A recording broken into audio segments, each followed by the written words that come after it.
Good morning all of you. आपके अपने YouTube channel RP Kataria पर एक बार फिर से आप सबका हार्दिक अभिनंदन और स्वागत। आज इस वीडियो में हम बात करेंगे नंबर सिस्टम से रिलेटेड प्रश्नोत्तरी के बारे में, संख्या पद्धति के बारे में। आपको जानकारी के लिए बता दूं कि इससे पहले इस टॉपिक से रिलेटेड बेसिक कंसेप्ट का वीडियो है, वो आपके अपने YouTube चैनल पे अपलोड हो चुका है। आप उसको ज़रूर देखिएगा, क्योंकि बेसिक कंसेप्ट को जानना अति आवश्यक है। यदि हम डायरेक्ट किसी चीज़ को समझने की कोशिश करेंगे तो हम लोगों को बड़ी असुविधा होगी। तो हम चाहते हैं कि आप उन वीडियो को ज़रूर देखें। जैसे ही आप बेसिक कंसेप्ट वाले जो नंबर सिस्टम से रिलेटेड वीडियोज़ हैं उनको आप देखोगे और उसके बाद में इस वीडियो को देखोगे तो आप लोगों को इन चीज़ों को समझने में सहजता महसूस होगी। उन वीडियोज़ के लिंक है वो भी हम आपको इस वीडियो के डिस्क्रिप्शन बॉक्स में उपलब्ध करवा देंगे। चलिए, सबसे पहले आज हम बात करते हैं स्थानीय मान से संबंधित प्रश्न के बारे में। जैसे मान लीजिए कोई संख्या लिखी गई, ये संख्या हमारे पास में है। इसमें हमसे पूछा गया किसी भी अंक का स्थानीय मान। जैसे मान लीजिए हमसे पूछा गया 6 का स्थानीय मान, 6 का स्थानीय मान। तो हमें क्या करना है, जिस अंक का स्थानीय मान पूछा गया है सबसे पहले वो अंक लिखेंगे और चेक करेंगे कि वो अंक इस संख्या में कहाँ पर है। जैसे अपने को 6 के बारे में बात करें तो 6 ये रहा। इस 6 के दाईं ओर कितने अंक और हैं? 6 के दाईं ओर 1, 2, 3 अंक है, तो हम इसके आगे 3 शून्य लगा देंगे और यहाँ ये जो संख्या आपको प्राप्त हुई है यही इस 6 का स्थानीय मान है। आप समझ गए होंगे। ऐसे ही यदि 4 का स्थानीय मान हमसे पूछा जाता है, 4 का स्थानीय मान, तो हम क्या करेंगे, सबसे पहले 4 लिखेंगे और 4 के दाहिनी ओर कितने अंक हैं उतने ही शून्य इसके आगे नोट कर देंगे, 1, 2, 3, 4। तो ये जो संख्या हमें प्राप्त हुई ये इस 4 का स्थानीय मान है। 3 का स्थानीय मान यदि हमसे पूछा जाए तो आप समझ गए होंगे कि सबसे पहले 3 लिखेंगे और इसके आगे जितने अंक हैं उतने शून्य लगा देंगे। ये हो गया 3 का स्थानीय मान। यदि हमें 7 का स्थानीय मान पूछा जाए तो सबसे पहले 7 लिखेंगे और इसके दाईं ओर 1 ही अंक है तो 1 शून्य लगा देंगे। ये हो गया 7 का स्थानीय मान। तो यहाँ पर यदि हमें 5 का स्थानीय मान पूछा जाए, 5 का स्थानीय मान, तो यहाँ पर देखो एक बात देखने वाली है कि 5 दो जगह पे आ रहा है। एक इकाई के अंक के स्थान पर और एक यहाँ इस संख्या में स्टार्ट वाला अंक है जो। तो इसमें इकाई का अंक यदि अपन देखें तो इकाई के अंक के लिए स्थानीय मान वही अंक होगा। लेकिन यदि इस अंक के लिए, इस 5 के लिए यदि हम बात करें तो इस 5 के लिए स्थानीय मान क्या होगा, इसके आगे कितने अंक बच गए, 1, 2, 3, 4, 5। तो यहाँ 5 के आगे अपने को 5 शून्य लगाने पड़ेंगे। तो इकाई के स्थान पर जो अंक आ रहा था 5, उसका स्थानीय मान तो वही अंक होगा। और बाकी अंक आप समझ रहे हैं कि बाकी अंकों के लिए स्थानीय मान कैसे हम ज्ञात करते हैं। जिस स्थान पर वो अंक है वो चेक कर दो कहाँ पर है, वो अंक लिख करके उसके दाहिनी ओर कितने अंक बच गए उतने शून्य हम उसके आगे नोट कर देंगे। ये आपका हो गया स्थानीय मान। स्थानीय मान बड़ा सिंपल है और एग्जाम में इससे रिलेटेड किस प्रकार के क्वेश्चन पूछे जा सकते हैं उसकी मैं बात करता हूँ। मान लीजिए हमसे बोला गया कि 3 का स्थानीय मान और 7 का स्थानीय मान है, उनका योग बताइए।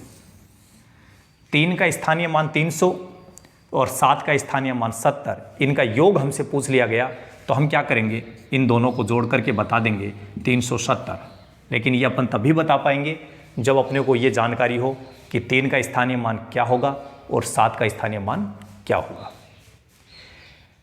तो किसी भी अंक का स्थानीय मान पूछा जा सकता है या 2 या 2 से अधिक ऐसे अंक जिनका स्थानीय मान जो है उनका योग पूछा जा सकता है, या 2 अंकों के स्थानीय मान का अंतर पूछा जा सकता है, या 2 अंकों के स्थानीय मान का गुणनफल पूछा जा सकता है।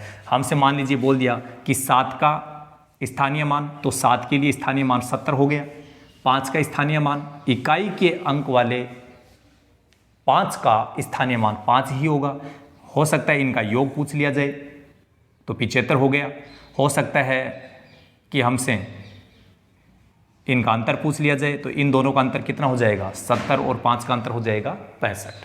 तो ये स्थानीय मान से रिलेटेड कुछ फैक्ट्स हैं, वो आप ज़रूर ध्यान रखें। और अब आपके लिए एक बहुत ही इम्पोर्टेंट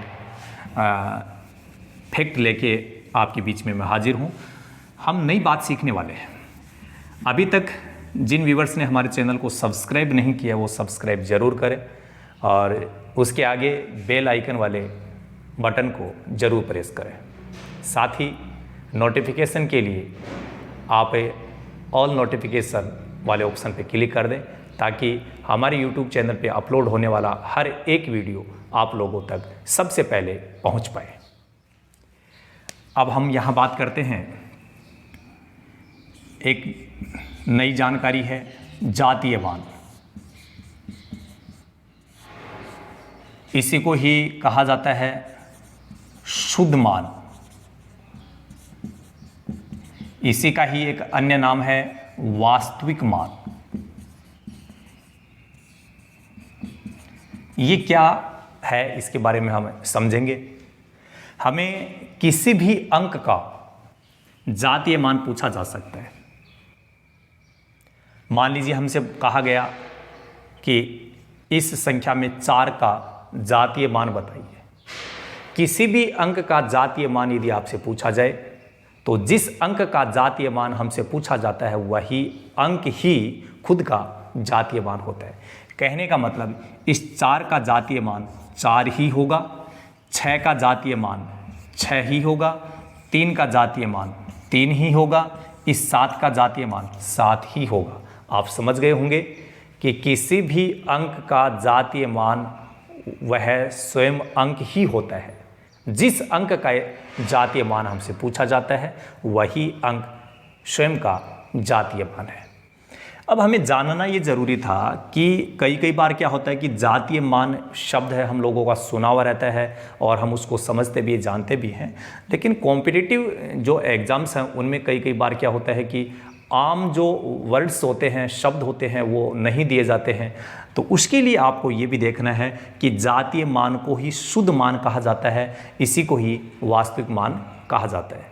तो यदि आपसे जातीय मान पूछा जाता है या शुद्ध मान पूछा जाता है या वास्तविक मान पूछा जाता है तो आप यूँ समझ लीजिए कि जिस अंक का जातीय मान, शुद्ध मान, वास्तविक मान पूछा गया वह अंक ही उसका जातीय मान होगा, वही उसका शुद्ध मान होगा, वही उसका वास्तविक मान होगा। चलिए यहाँ पर मैं आपसे ये बात करूं कि 7 का स्थानीय मान और 7 का जातीय मान का योग। मैंने आपको बोला है 7 का स्थानीय मान। 7 का स्थानीय मान क्या होगा, पहले 7 लिखेंगे और 7 के आगे दाहिनी ओर एक अंक है तो 1 0 लगा देंगे, ये इसका स्थानीय मान होगा। लेकिन 7 का जातीय मान क्या होगा। जातीय मान आप समझ गए कि जिस अंक का जातीय मान पूछा जाए, वास्तविक मान पूछा जाए या शुद्ध मान पूछा जाए वही अंक ही होगा। अब हमसे इनका योग पूछा जा सकता है तो योग करना बड़ा आसान है, योग में समस्या नहीं है, क्योंकि यहाँ पर संख्याएं बड़ी सिंपल होती है। लेकिन होता क्या है कि कई जो कॉम्पिटिटिव लेवल की एग्ज़ाम्स में कैंडिडेट्स बैठते हैं उनको इस बात की जानकारी ही नहीं होती कि किस प्रकार से स्थानीय मान ज्ञात किया जाए, कैसे जातीय मान निकाला जाता है। यदि आप लोगों को स्थानीय मान और जातीय मान की जानकारी है तो फिर इनसे रिलेटेड कोई भी किसी भी प्रकार का क्वेश्चन किसी भी टाइप के एग्ज़ाम्स में आता है तो आप निश्चित रूप से उसको राइट करेंगे। तो 7 का स्थानीय मान आप समझ गए, 7 का जातीय मान आप समझ गए। यदि योग पूछा जाए तो आप इनका योग कर सकते हैं, यदि अंतर पूछा जाए तो आप इनका अंतर भी कर सकते हैं। तो ये बात आप जरूर समझेंगे। तो इस टाइप के जो क्वेश्चन है, गुणनफल भी पूछा जा सकता है, तो ये बातें आप ध्यान रखेंगे। अब हम कुछ नई जानकारी के साथ आगे बढ़ेंगे।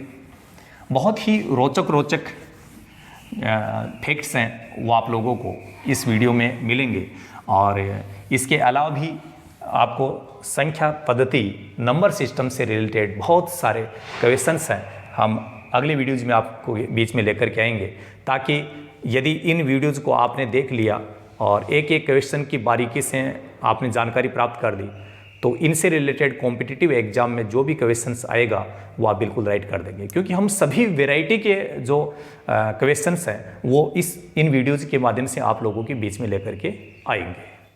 चलिए, आप लोगों को जानकारी होगी कि सबसे छोटी अभाज्य संख्या, सबसे छोटी अभाज्य संख्या, सबसे छोटी अभाज्य संख्या होती है 2। कौन सी होती है? 2। 2 से छोटी कोई भी अभाज्य संख्या नहीं है।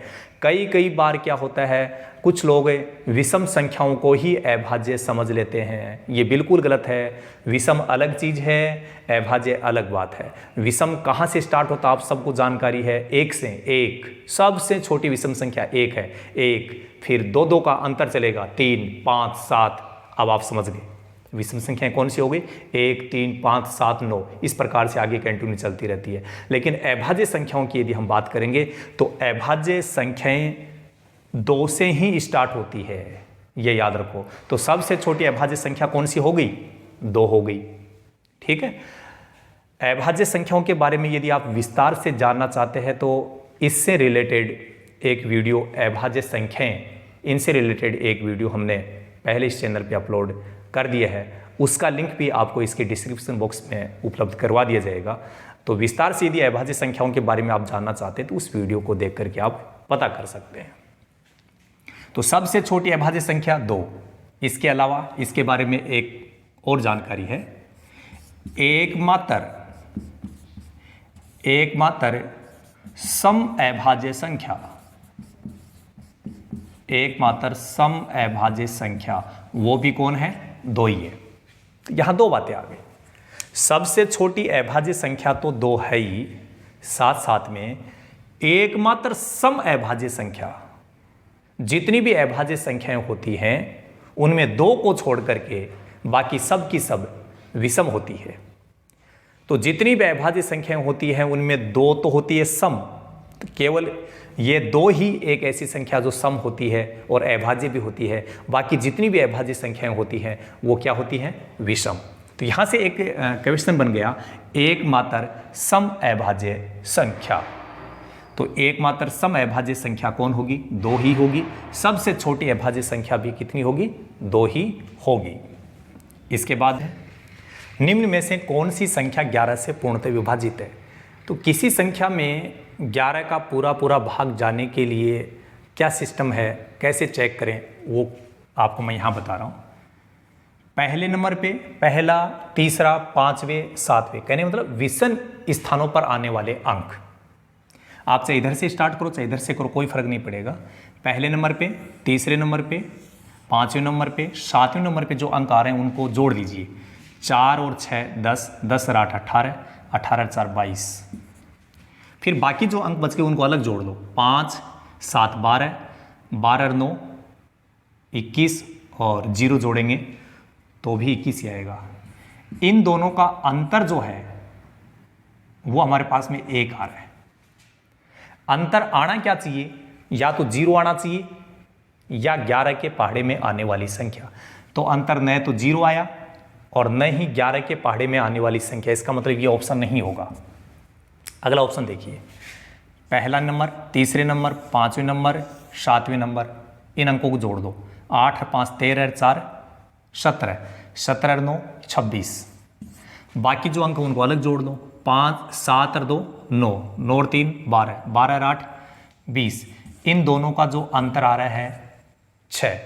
तो इन दोनों का अंतर जो 6 आ रहा है वो न तो 0 है न 11 का गुणज है। या तो 0 आना चाहिए या 11 के पहाड़े में आने वाली संख्या। इसका मतलब ये भी नहीं होगा। आगे देखो, पहला नंबर, तीसरे नंबर पे, 5वें नंबर पे, 7वें नंबर पे अंक जो आ रहा है उनको जोड़ दो। 5 8 13, 7 20, 6 26। 4 5 9 और 2 11, 11 6 17। इनको यदि अपन घटा के देखेंगे तो 9 आएगा। तो यहाँ पर भी अंतर 0 नहीं आया, 11 का गुणज भी नहीं आया। ये चेक करो 9 और 4 13, 13 और 5 18, 18 और 2 20।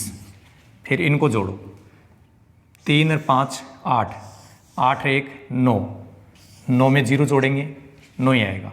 तो इनका जो अंतर है वो 11 आ गया। तो ये जो अंतर आ रहा है वो क्या आना चाहिए, या तो 0 आना चाहिए या 11 का गुणज। तो यहाँ अंतर है, न तो 0 आ रहा है न 11 का गुणज आ रहा है। यहाँ पर जो अंतर आ रहा है वो 11 आ रहा है, जो कि 11 का गुणज है। 11 का गुणज का मतलब 11 के पहाड़े में आने वाली संख्या। तो ये अपने को केवल इस ऑप्शन में मिला, इसका मतलब ऑप्शन डी है वो राइट होगा। यहाँ पर हमने क्या किया पता चल गया, पहले नंबर पे, तीसरे नंबर पे, 5वें नंबर पे, 7वें नंबर पे जो अंक आ रहे थे उनको अलग जोड़ लिया, बाकी जो अंक बच गए उनको अलग जोड़ दिया, उन दोनों का अंतर चेक कर लिया, उन दोनों का अंतर हमें 11 मिला। 11 का मतलब 11 के पहाड़े में आने वाली संख्या है। यदि ये अंतर 0 होता तो भी 11 का पूरा पूरा भाग चला जाता। तो ये आपका ऑप्शन डी है वो राइट हो गया। ऐसे ही अगला प्रश्न,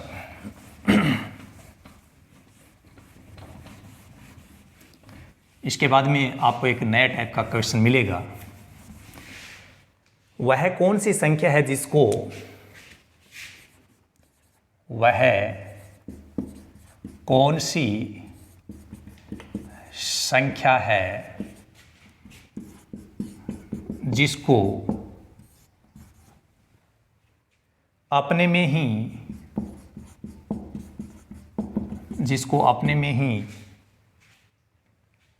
20 बार जोड़ने पर, 20 बार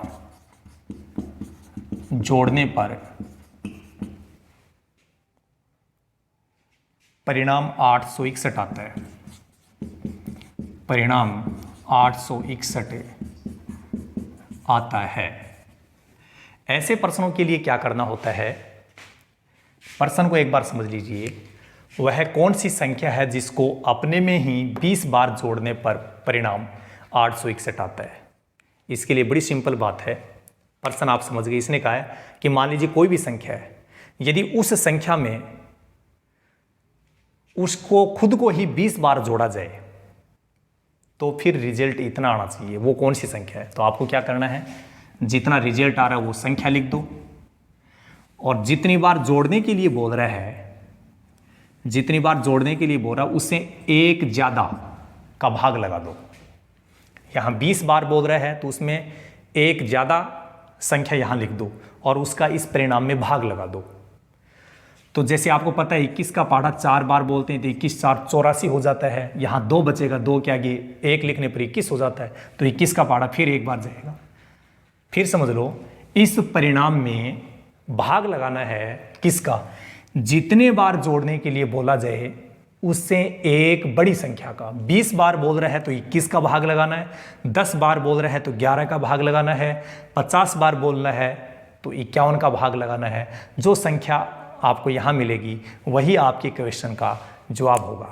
यदि आप चाहते हैं कि इसी टाइप के क्वेश्चन आपको और अगले वीडियो में मिले तो आप हमारे इस वीडियो के लिए कमेंट जरूर करें। यदि आपको वीडियो अच्छा लगा हो तो आप अपने चैनल को सब्सक्राइब भी करेंगे, वीडियो के लिए लाइक भी करें, कमेंट भी करें और सब इसको शेयर करना बिल्कुल भी नहीं भूलिएगा।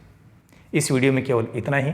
सो thank you so much, all the best, be positive always.